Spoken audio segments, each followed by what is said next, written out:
This video is going to take a look at some complex Punnett squares. We're going to go through just a couple examples of how to do those. So this first one we're going to do is going to be a two-trait cross. Remember that in pea plants, tallness is dominant to shortness. So the tall gene or the tall allele is a capital T, and then the short allele is a lowercase t. Yellow pods are dominant to green pods. So a yellow pod is going to be indicated by an uppercase Y, and a green pod is going to be indicated by a lowercase y. What we're going to do is we're going to cross two pea plants that are both heterozygous for both of these traits. So the phenotype of this pea plant would be a tall plant with yellow pods crossed with another tall plant with yellow pods.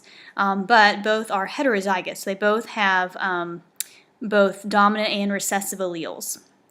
So when you're doing a two-trait cross, what you have to remember is that this plant is going to pass on one of these alleles for each of the traits to its offspring. So the possible combinations of that is it could pass on the tall allele, the dominant allele, combined with the dominant yellow pod allele. Okay, so that's one possible combination. It could also pass on the tall allele with the recessive allele for green pods, or it could pass on the short allele combined with the dominant allele for yellow pods, or the short allele could be combined with the other recessive allele. So there are four possible ways that this plant could make gametes where it divides its offspring, or it divides its chromosomes in half. And so these are the four possible gametes. And so that's going to be true for this plant as well because they have the same genetic makeup. They're both heterozygous. So when you're drawing your Punnett square, you have to put all the possible gametes on one side of the square and then all the other possible gametes on the other side. So I'm going to do that.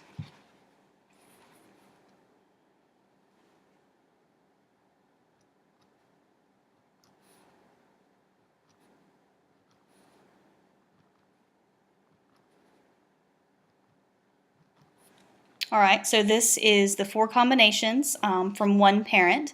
And you can write, convention usually puts the dominant one first, but it doesn't really matter. You can have the capital Y ahead of the lowercase t or vice versa.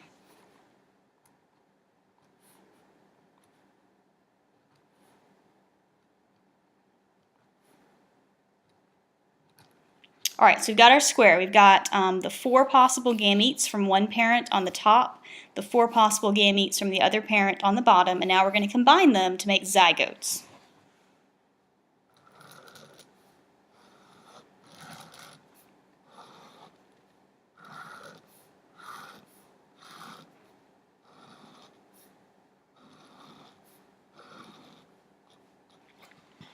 All right, so if these two gametes come together, the zygote that results from that is going to get both of these dominant T alleles and then both of the dominant Y alleles. This gamete is going to, or this zygote is going to combine this one, this gamete with this gamete. So it's got both dominant T alleles and dominant Y and a recessive Y. This possible offspring is going to combine these alleles and these alleles. So we've got a dominant T, a recessive T, and two dominant Ys.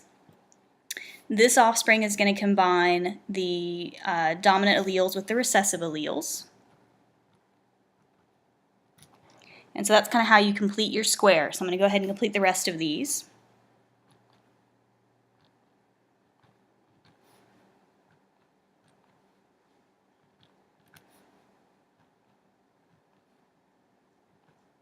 And notice here that I went ahead, I didn't do them kind of in the same order. I just went ahead and did the dominant one first, followed by the recessive.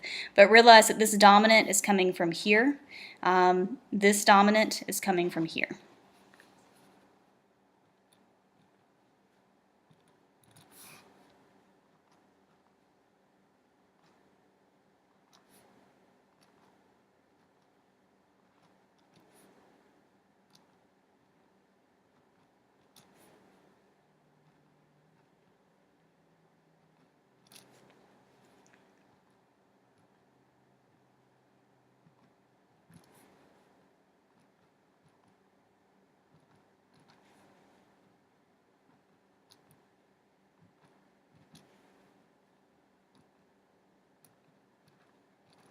All right, so that's the completed Punnett square. You will notice, if we look at some of these offspring, this would be a tall plant with yellow seeds. It has all of the dominant alleles. This would be a short plant with green pods because it has all of the recessive alleles. Here's one in the middle that would be a tall plant with yellow pods, but it's heterozygous for that. Here's one that would be a short plant with yellow pods, so it's got the recessive combination for the height, but the dominant combination for the color. So when you tally all of these up, let's look and see. So we've got, what all has got all the dominant? So that's got the dominant characteristics. This one would have the dominant ones. That one would be dominant. That one would be dominant. Dominant, dominant, dominant, dominant, and dominant. So all of the ones I just circled are going to be tall plants with yellow pods. So they may be homozygous, they may be heterozygous, but the phenotype is all going to be tall with yellow pods. So that's 1, 2, 3, 4, 5, 6, 7, 8, 9. So 9 out of the 16 total are going to have that dominant phenotype.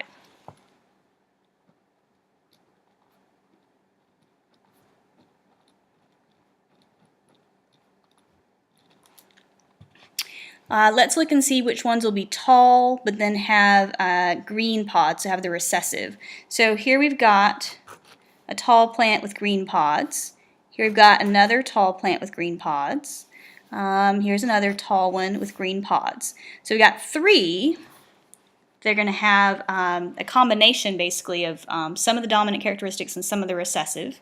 And then we've got another one, let's see, another 3, I'll triangle those, that are going to be short, but they're going to have the dominant yellow pods, so that's another 3. And then we've got 1 that's got all of the recessive characteristics. So whenever you talk about a cross between 2 heterozygotes for 2 different traits, 2 different characteristics, you're always going to end up with this phenotype where you've got 9 dominants to 3 to 3 to 1. And this is actually just a true rule to kind of memorize, that you don't have to do the whole Punnett square, but 9 to 3 to 3 to 1. So 9 all dominant, 3 that have half of one dominant characteristic, half the other recessive. The other 3 same way, half recessive, half dominant, and then one that's got all the recessive characteristics. The next cross we're going to look at, or the next kind of method of doing a cross, are the sex-linked traits. So we're going to look at color blindness. Color blindness is an X-linked recessive disorder. So what that means is that when you're looking at X and Y chromosomes, there are a couple different combinations. Females can be normal if they have 2 normal X chromosomes. Females can be a carrier if they've got a normal X chromosome and an abnormal X chromosome. And then females can also be colorblind if they have 2 abnormal X chromosomes. For guys, there's just 2 options because they only have 1 X. They can either have a normal X and be normal, or they can have the colorblind gene on their X and be colorblind. So let's look at a cross between a colorblind male, so he's got that abnormal gene, that recessive gene on the X, and a female that's a carrier. So once again, when you're drawing your Punnett square, you're going to put the possible gametes on each side from the parents, so the allele combination, and then together they're going to form a zygote kind of in the middle of the box. So the female, if we put her on the top of the box, she has 1 normal X, 1 abnormal X. The male has an abnormal X and a Y.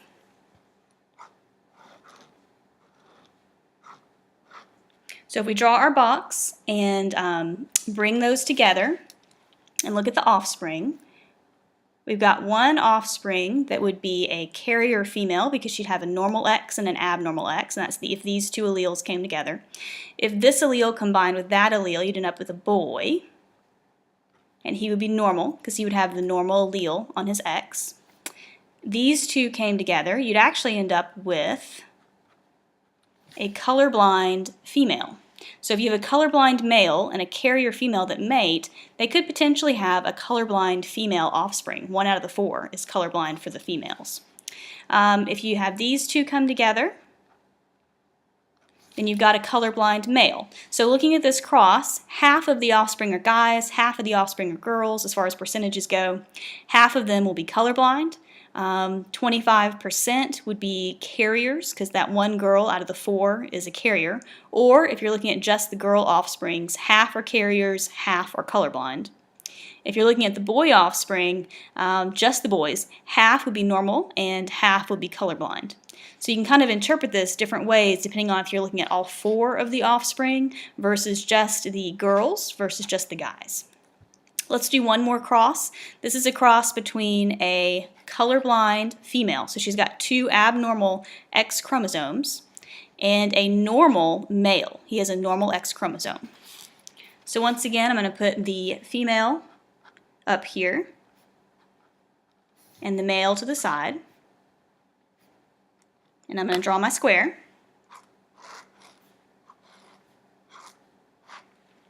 Alright, so if these 2 X's come together, we're going to end up with a carrier female in that offspring. If these 2 come together for this offspring, that's a boy, and he's colorblind because he's got the recessive allele. If these 2 come together, we have a carrier female because she's got 1 normal X chromosome and 1 abnormal X chromosome. And then the last one is a boy again, and he would be colorblind. So looking at this offspring, half are boys, half are girls. If we're talking about just the girls, 100% of them would be carriers for the disease. If we're talking about all 4 of the offspring, you could say that half of the offspring are carriers for the disease. But if we're just talking about girls, it would be 100%. If we're talking about boys, they are both colorblind. 100% will be colorblind. If we're talking about all of the offspring total, you could say that half would be carriers for the disease and half would be colorblind. But realize that when we say that, that's because half of those are boys and they're all colorblind, and half of those are girls and they're all carriers.